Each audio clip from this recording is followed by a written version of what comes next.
Hey, my name is Willy Minnix. I am an author and a musician, and I am here to teach you how to be ambidextrous. And this video is one of the art videos for the Academy of Renaissance Training that I'm the founder of, and I hope that it will help you become the ambidextrous person that you are trying to be. Ambidexterity is great for many things, for magicians, for musicians, for sports people, athletes, and for just all aspects of life. It's really helpful to be able to use both hands equally well. And so today what I'm going to do is I'm going to teach you a couple exercises that will increase the dexterity in your hands and help you to be a better, be able to use both hands better than you normally do. So I'm going to adjust this camera and we'll get to it. Alright, in the previous videos I've taught a lot of different techniques to using coins to help you with your ambidexterity exercises, and I really like being utilitarian. If I have one object that I'm working on, I like to see how many different ways I can come up with to use this as a teaching tool. And this pile of coins here is just an example of that. So what I've done is I've taken 2 quarters out of the pile, and what you'll notice is I'm going to do a move today that magicians use. It's called the thumb palm, where you take the coin in between 2 fingers like this. Hopefully you can see that well, and you bend it back to where your thumb and your first finger, the crotch of it right there, you bend it and stick it in there and hold it. And so that should be an all-around view. But when you're from this angle, you can't see it. So that's why it makes such a really good vanish. So I'll put this one down. If you were to take it and put it in thumb palm and act like you tossed it into that hand, it makes it look like it vanished. But then you can make it appear again by just bringing it out of thumb palm. Okay, so here it's going into thumb palm. This is from the top view where you can see everything, but you're sticking it into that hand or making it look like you are, but it's really here the whole time. So from this angle, and as a magician you always want to check your angles, you put it in there, it looks like you're just dropping it into your hand, but you're not. You're tucking it into thumb palm.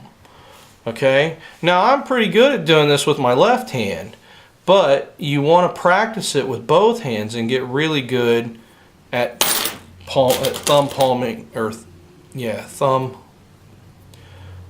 palming it this way. Okay, and now once you get good at that, you can practice it with both hands at the same time. Okay, and so that's step 1, okay, of this exercise. But why would we have just one step when we can just keep going and going and going, right? That's kind of our philosophy here at ART. So what you want to do once you get to this point is you want to switch over and start grabbing the quarter with these 2 fingers, your middle finger and your ring finger, and try to palm it that way.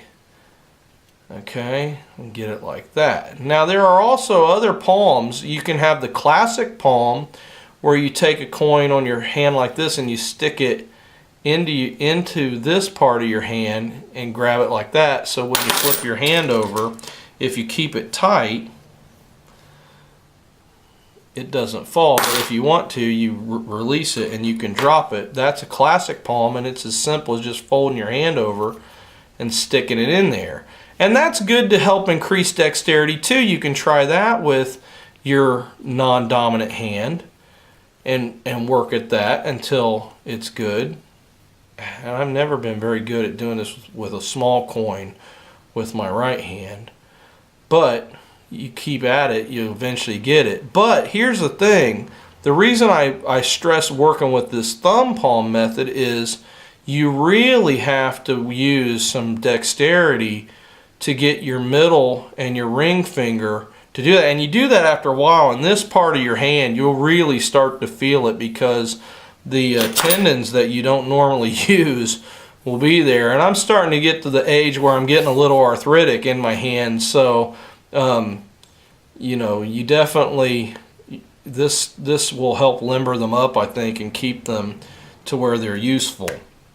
But don't overdo it. Like anything, do it in moderation, so that way you're not hurting yourself. But you know, when you feel like, okay, that's starting to bother me, go into a new exercise. Maybe try the coin roll a little bit and work with it that way, or go into one of the stacking exercises that I show in a previous video. But those are all different things that you can do that will help you be more ambidextrous. So God bless you. If you like this video and you want to see more videos on being ambidextrous, or we talk about all sorts of stuff. This is the Academy of Renaissance Thinking. So we talk about logic, and we talk about ambidexterity, and we talk about faith, and we talk about all sorts of things that you know, we think help develop a Renaissance type of mindset. So you have a good day. Like and subscribe if you like what we're doing, and hopefully we'll see you. And if you think of any techniques that might be helpful, please leave them down in the comments, and maybe it'll help other people that are trying to be ambidextrous too. So you have a good day, and we'll see you in a future video. Well, that didn't work.